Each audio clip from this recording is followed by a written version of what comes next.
मेघालय से गाजीपुर क्यों भागी सोनम? यूपी में क्यों किया सरेंडर? किसके घर रुकी, किसने की मदद? इंदौर की शांत गलियों में घटा एक ऐसा सनसनीखेज मामला जिसने पूरे देश को चौंका दिया। एक नई शादी, एक खूबसूरत जोड़ा और एक रोमांटिक फोटोशूट। पहली नजर में सब कुछ परफेक्ट नजर आया, परफेक्ट लव स्टोरी जैसा लगा, लेकिन पीछे छिपा था एक ऐसा मर्डर प्लॉट जिसकी परतें खुलने पर रिश्तों की हकीकत और इंसान की हैवानियत सामने आ गई।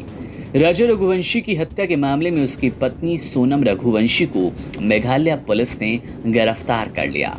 आरोप है कि सोनम ने अपने प्रेमी राज कुशवाहा के साथ मिलकर इस खौफनाक साजिश को अंजाम दिया। लेकिन ये कहानी यहीं खत्म नहीं होती। राजा के भाई विपिन रघुवंशी ने सामने आकर एक बड़ा दावा किया। सोनम की फरारी में सिर्फ राज ही नहीं बल्कि कई और चेहरे शामिल हैं। विपिन के मुताबिक हत्या के बाद सोनम इंदौर से निकलकर उत्तर प्रदेश पहुंची। वो पहले राज की बहन के घर में छिपी और फिर 2 अन्य लोगों के साथ गाजीपुर तक गई। एक महिला गवाह ने बताया कि उसने सोनम को वाराणसी में 2 अज्ञात व्यक्तियों के साथ देखा।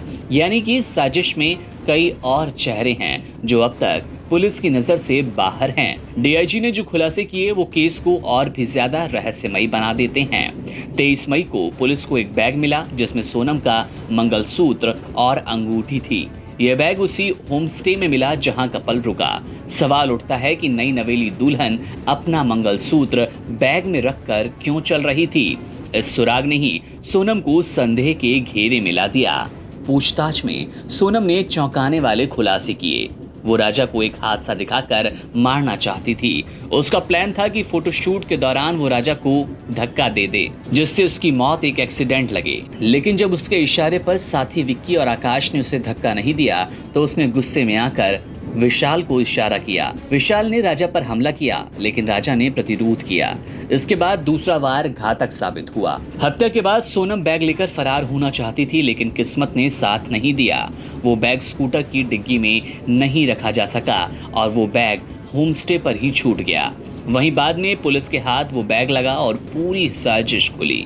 अब इस केस में एक नया मोड़ आया। विपिन को शक है कि राजा के अलावा एक और बड़ा किरदार है जो इस मर्डर मिस्ट्री का मास्टरमाइंड हो सकता है, लेकिन वो अब तक सामने नहीं आया।